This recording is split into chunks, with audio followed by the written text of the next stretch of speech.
Hey, what is up guys? Phil coming at you with another epic Commander deck profile. Today's video is going to be an update on my Nicol Bolas the Ravenger Commander deck profile, which I did a profile for last year. I did obviously wait on updating the deck and doing a video for a while because I was hoping to see if he'd get support in either Guilds of Ravnica or Ravnica Allegiance. He didn't get any cards physically with him. I think he was mentioned on a few cards in Allegiance. But obviously, hopefully, he's going to get a big drop of cards in War for the Spark, which is obviously the final battle between Nicol Bolas and the Gatewatch. But since we did the profile last year, I have got a bunch of new cards in the deck. Well, not a bunch, but some new cards in the deck that obviously I wanted to share with you guys and get you guys' opinion on the cards that I'm playing in the deck. If you guys have any suggestions, of course, let me know in the comments below. Now, I do have a disclaimer that this video may be a little longer than the standard video because we are going through a 100 card deck. As well as that, this deck is a medium to high budget, but I'm still trying not to go too super expensive in the deck, but not really all that cheap. And we are trying to keep as pure Bolas as possible, but obviously in some cases we can't have that because of the fact that, you know, you need cards to help make the deck work, that not every card is going to have Bolas on it. So now that that's out of the way, guys, let's jump into it and get a quick refresher on our commander. So our commander is Nicol Bolas the Ravenger. He's a 4 CMC legendary creature Elder Dragon for 4/4 with flying, and when he enters the battlefield, each opponent must discard a card. For 4 colorless mana and 3, one of each crixus, you may exile him and return him to the battlefield transformed under his owner's control, and you can activate this anytime you could cast a sorcery. And of course, let's take a look at his Planeswalker side. He is a 7 loyalty Planeswalker for +2, draw 2 cards. -3, deal 10 damage to target creature an opponent controls or a Planeswalker, so you can basically kill almost anything, which is great. -4, put a target creature or Planeswalker from any player's graveyard onto the battlefield under your control, which is pretty good. You can use him to resurrect your other Bolases if your opponent gets rid of them and sends them to the grave, or if your opponent has something tasty in their graveyard, you can bring it out as well. His -12, of course, is exile all but the bottom card of target player's library. Very rare for this to go off unless someone's actually trying to make it happen, but it is definitely a very funny ability nonetheless, and very powerful if you can get it off. Now let's take a look at the rest of the deck, guys, starting off with our Planeswalkers because we are playing a Nicol Bolas themed deck, so why not play all the Bolas Planeswalkers? So we have Nicol Bolas Pharaoh, Nicol Bolas Planeswalker, and Nicol Bolas the Deceiver. Now these 3 cards all have different abilities and they are all very powerful and disgusting in their own ways. Now, of course, the lowest CMC is Pharaoh. He is a 7 CMC for a 7 loyalty with 4 abilities. His first ability for +2 is to force an opponent to exile cards from the top of their library till they hit a non-land card, and you may cast it without paying its mana cost. And people don't really like this ability because it's pretty busted, especially in a format such as Commander, where you have some very, very disgusting cards, and he can cast anything so long as it's not a land. His +1 is to exile 2 cards from an opponent's hand, so that's really good. His -4 is to deal 7 damage to target opponent or creature an opponent controls. Again, very, very disgusting, especially if you combo him off with a lot of the life reduction cards, like Neheb, for example, that gives you extra mana for each life opponents have lost. If you can really stack up these burn effects, well, not really burn effects, but these life loss effects, you can get a lot of free mana. And of course, his -12 is to exile each non-land permanent your opponent's control. And that hits everyone, and that's a -12, so people definitely not going to let that go off. Next up, we have Nicol Bolas Planeswalker. He's an 8 CMC Planeswalker for 5 loyalty. +3, destroy target non-creature permanent. -2, gain control of target creature. -9, he deals 7 damage to target player. That player discards 7 cards, then sacks 7 permanents. So if you can get that ability off, it's pretty disgusting. Chances of it going off are very low, but if you do have multiple Bolases sitting out on the field at the same time, obviously it's going to be very hard for your opponents, particularly in my play group, to deal with multiple Bolases sitting on the field at one time. Especially now, of course, we also have Nicol Bolas the Deceiver. He's an 8 CMC Planeswalker for 5 loyalty. For +3, he forces each opponent to lose 3 life unless they sack a non-land permanent or discard a card. Now, in a format like Commander, people are going to lose the 3 life. So if you have a Neheb sitting on the field, that's 3 free mana. But, of course, if they really don't have the life to lose, they have to sack something.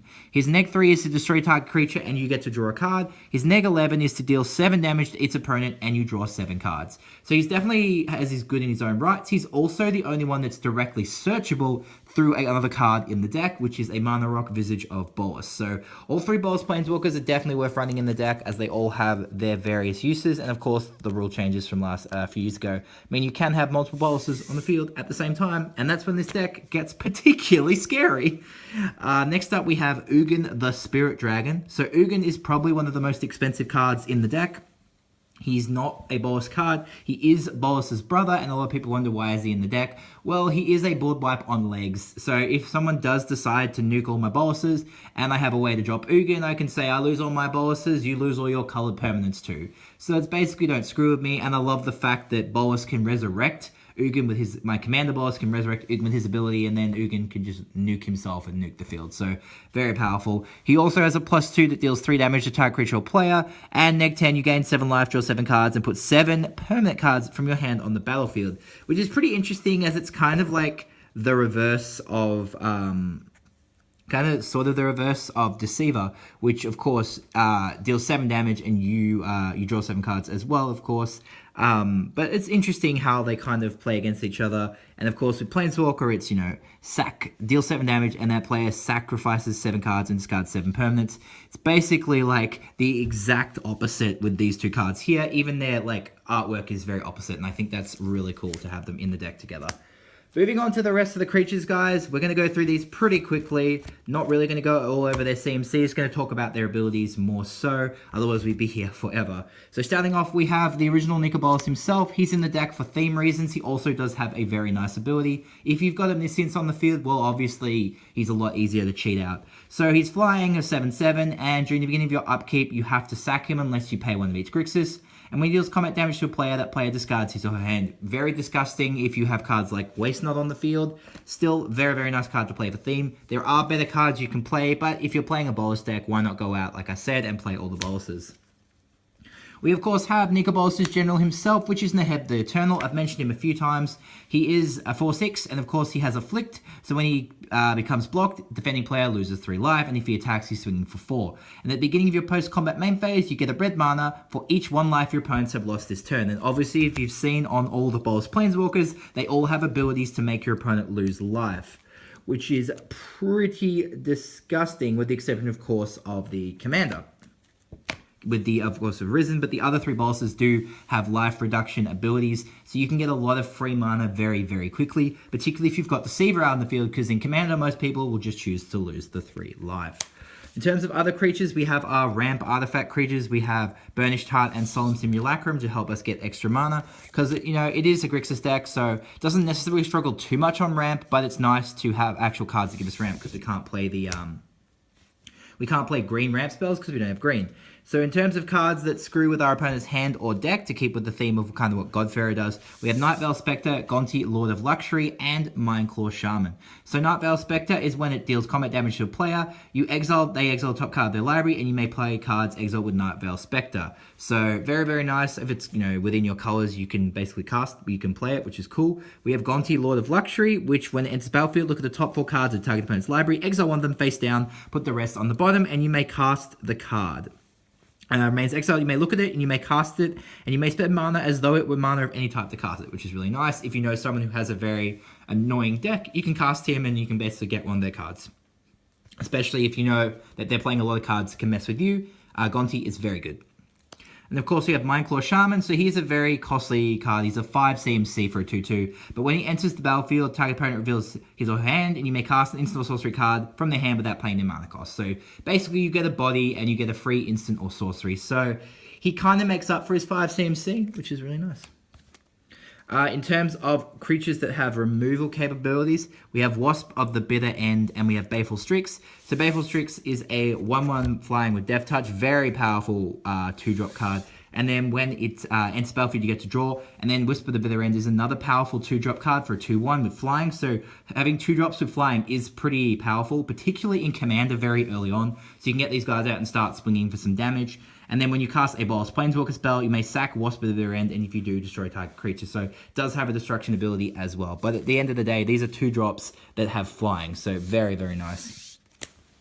Next up, we have some draw power. So we have Eternal of Harsh Truths, Locust God, and Disciple of Bolas. So Disciple of Bolas is when it enters the battlefield, you sack another creature, you gain X life and draw X cards, where that is the creature's power. So Bolas does have some cards where you take control of your opponent's creatures or opponent's permanents. You can sack those creatures to plus yourself, which is really nice. Locust God, of course, is pretty disgusting on his own. Everybody knows kind of what he does. So whenever you draw a card, you get a 1/1 red insect creature token with flying and haste. So you can always use those tokens to kind of protect your planeswalkers. You can pay 4 mana to draw a card, then discard a card. And then when he dies, of course, he comes back to the hand. And then we have Eternal of Harsh Truths. So basically, it's a flick 2, and when he attacks and isn't blocked, you get to draw a card. And then, of course, if he is blocked, you have the afflict. So combos off really nicely with Yorn the Heavy Eternal. In terms of searching capabilities of creatures, we have Arga of Bolas. So when you enter the battlefield, look at the top 3 cards of your library, Mayville, instant or sorcery, put it into your hand, put the rest of the bottom of your library in any order. He's also a 1/3 for 2 mana, so definitely a nice value card there. Our last creature in the deck is the Nightscape Familiar. He's a 2-drop 1/1 that makes all our blue and red spells cost 1 less to cast. He also has a regeneration capability on himself. Obviously, that does make our Bolas cards cost 2 converted less because they are a blue and a red spell at the same time, which is nice. Moving on to our artifacts, guys. Starting off with our mana rocks. Obviously, we play Sol Ring, pretty standard for Commander unless it's banned in your playgroup. We also have Rectus Signet, Damir Signet, and Izzet Signet, all pretty straightforward for your 3-color deck to play the Signets. Of course, very similar to how you cast Kali or any other 4-drop commander. You can easily get him out turn 2 or 3. Very consistently turn 3 if you can pull out all the Signets. If you are super lucky, potentially turn 2, but it's very unlikely.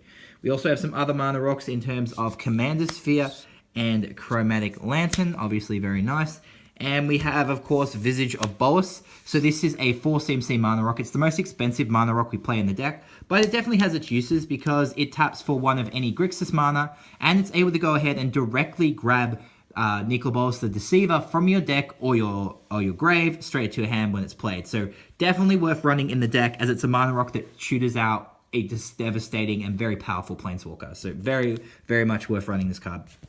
And the last artifact we play in the deck is Throne of the God Pharaoh, because, of course, at the beginning of your end step, each opponent loses life equal to the number of tap creatures you control. It's a 2-cost card that can deal some damage, so why not run it? You can run other stuff in the deck if you want, but I like running it because I love the artwork on it, and it's Nicol Bolas' Throne, so why not cast his Throne? In terms of other artifacts, we also play, of course, Lightning Greaves for protection. Don't really need to play Boots in this deck. You can if you want. And finally, we have our ramp artifact, which is Gem of Becoming. Again, there are much better ramp artifacts, but this one is able to get you shock lands to your hand, as well as some of the other card lands, non-basic lands that do list their land types. And it can get you also basic lands. So you pay 3, sack it to go and grab 1 of each, 1 island, 1 mountain, 1 swamp. So reveal them, put them to your hand. That's the problem with the card, but you can get socks and some duels, and some other dual lands, so definitely worth considering. Moving on to our instants, guys. First off, we have our instant speed removal. So we have Magma Quake, which deals damage to each creature without flying and each planeswalker. The issue with Magma Quake is it can hit your Nicol Bolas's, so you have to be careful how you use it. You've got Terminate, which of course single target removal for 2 mana, 1 red, 1 black. You've got Chaos Warp. Obviously, you have to be careful with Chaos Warp. You can give your opponent something better, but it helps get rid of things that are indestructible, like Avacyn and stuff like that, which is really nice. In terms of drawing / searching, we have Brainstorm, which is always very nice. We have Fact or Fiction, which is always a very fun card. I love Fact or Fiction. I love being able to use it. And then we also have Mystical Tutor to go ahead and search for our instants and sorceries. Bolas has some very powerful instants and sorceries that you're about to see in a minute in the profile, so it's definitely worth running Mystical Tutor to go ahead and grab those as quickly as possible. In terms of countering or redirection, first off we have Imp's Mischief, which lets us redirect a target of a single spell with a single target. We do lose life equal to its CMC, but there are some situations where this card is relevant. So basically, if they play a kill spell, you can drop this from your hand, or like a Planeswalker destruction spell, and you're playing against other Planeswalkers. You can go play this and like, no, you don't attack my Bolas, kill my Bolas, you kill someone else's Planeswalker, which is pretty funny. Counter spells. Obviously, we have Mystic Confluence. It's quite an expensive counter spell, but it lets you counter something, return something to hand, and draw a card, and you can do any 3 of those cards. So if you really need to draw 3 cards, you can pay the 5 mana to draw 3 cards if you really need to, which is really nice. We also have some other counters in the deck. We have Disallow for, obviously, activated abilities, can target Planeswalkers.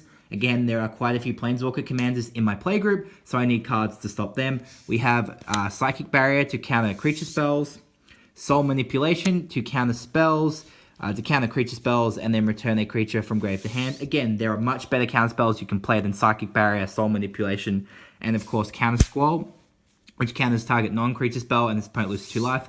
But these are Bolas themed, so definitely worth running if you want to build on theme. Otherwise, you can play much better counter spells. We also have, of course, the generic counter spell, and if you really want to, you can sort by counter spell out for Essence Scatter or something like that, depending on how close to the theme you actually want to stay. Next up, guys, we have our sorceries, and we're going to start with our destruction/removal sorceries. So we have Torment of Hailfire, Hour of Devastation, Crux of Fate, and we have Fraying Omnipotence. So these are 4 very powerful cards, definitely worth running in your Bolas deck. So we're starting off with Torment of Hailfire. It is a card that repeats the following process X times. Each opponent loses 3 life unless they sack a non-land permanent or discard a card. If you have Neheb the Eternal on the field, well, you're going to force your opponent to discard a lot of cards, sack a lot of permanents, or take a lot of life, and depending on what happens, if they do lose the life, which they might actually do in some situations, you're going to get a lot of red mana. And then you've got Hour of Devastation, of course, which forces everything to lose indestructible and deals 5 damage to everything that's not a Bolas Planeswalker, which is really cool. We also have Crux of Fate, pretty much kill all dragons, kill all non-dragons. Can kind of backfire for you because you don't play too many dragons in the deck, but the artwork is Nicol Bolas fighting his brother Egon, so obviously we need to play it in the deck for lore reasons, which is very nice.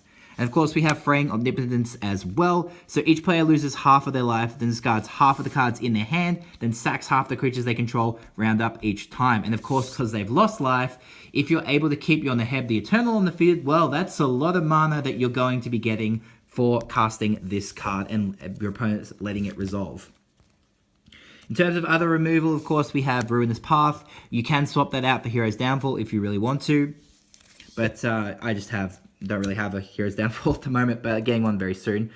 Tutoring, of course, we have Mastermind's Acquisition and Diabolic Tutor. So Diabolic Tutor, basically generic search for anything, and Mastermind's from your deck. And then Mastermind's Acquisition let you search your deck for a card or search for something outside. And of course, we've talked about this before. It is a wish card, so you can add something from a side deck. But I do believe you need to let people know if you play this card, but it's still a very nice card to play. In terms of drawing sorceries, guys, we have Divination, and of course we play Deep Analysis because it does feature Bolas on it. Very nice. And of course, Deep Analysis can be cast from the graveyard as well. Cards that draw you cards and mess with the opponent, kind of. We have Windfall and Siphon Mind. Very, very nice. Forces players to discard, so helps with your waste not and keeps the discard theme of your commander. Control, of course, another discard card we have is Wits End, which basically just forces one player to discard their hand. Very, very nice. Particularly if you have Omniscience, you can just force someone to discard their hand. If you got waste not out, that's a lot of plus for you. Control cards, we have Mass Manipulation and Slave of Bolas, which lets us take control of opponent's creatures. Really nice. Slave of Bolas does sack it at the end of the turn, and then Mass Manipulation can massively take control of everything. It is quite costly because it's XX4 blue, but if you have enough mana, well, and if you've got Omniscience playing everything for free, you definitely have enough mana to cast this and steal a lot of stuff.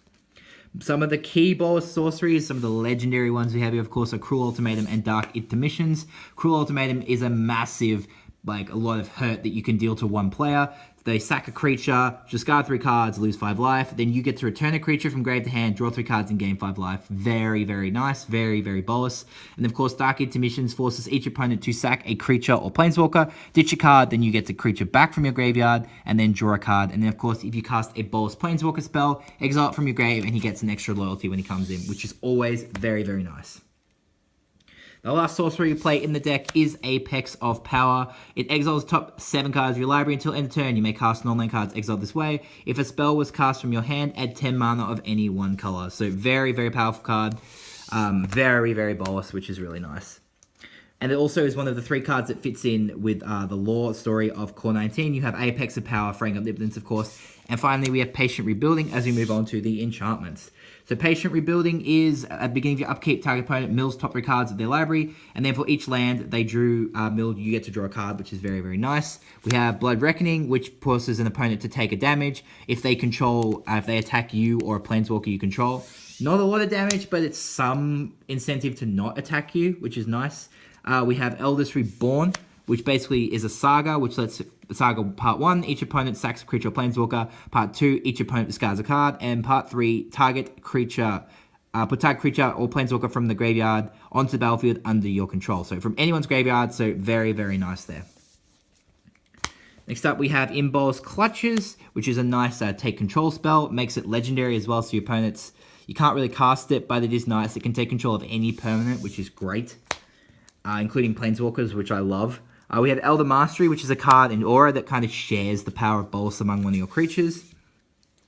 We, of course, have Waste Not, which I've mentioned that a few times because it is a discard card. And, of course, we have Omniscience as well, so we can cast things for free. Well, that's it, guys, for the main part of the deck. Finally, we're going to finish off by taking a look at our land base. Now, land base is very subjective depending on how much money you want to spend on the deck. This land base is built out of the lands I had, so you have to bear with me. Obviously, there are much more powerful lands that I can be playing, and hopefully I will be getting those very, very soon. But a lot of my play groups don't particularly like this deck to begin with. They think it's too powerful for them.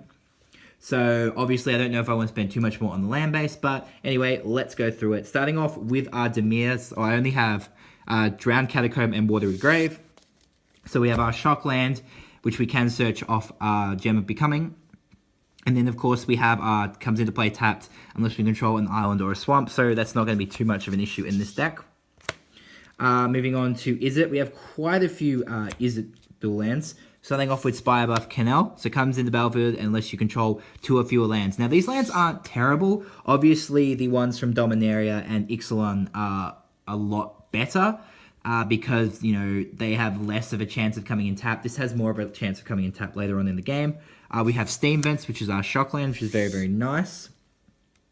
We have Temple of Epiphany, which is our Scryland. Again, if I had the Damir Scryland, I'd be running that. And then, of course, we have Izzet Boilerworks, which is our double bounce land, which taps for 2. I would definitely take this out for the for another land if I could. Basically, maybe the Damir Scryland. Moving on to Rectus, we have Blood Crypt, which is our shock land. We have Temple of Malice, which is our Scryland. We have Luxury Suite, which is 2 or more opponents. So obviously, if I had the Damir or the Izzet one, I'd swap the Boilerworks out for that. Then, of course, we have a Chrome Refuge, which comes in tapped and we gain a life. Basically, again, out of what I had. And then Cinder Barons really shouldn't be in the deck because it's the worst tap land we have. But it does specifically reference Nicol Bolas. It's a quote from Nicol Bolas, so definitely feel like running it in the deck for that. Moving on to our more specialty lands. We have Reliquary Tower, obviously no maximum hand size. Forge of Heroes can give our commander an extra loyalty when he comes in as a creature and when he comes in as a planeswalker because he does re-enter when he transforms. We have Crumbling Necropolis, which taps for, of course, any Grixis mana.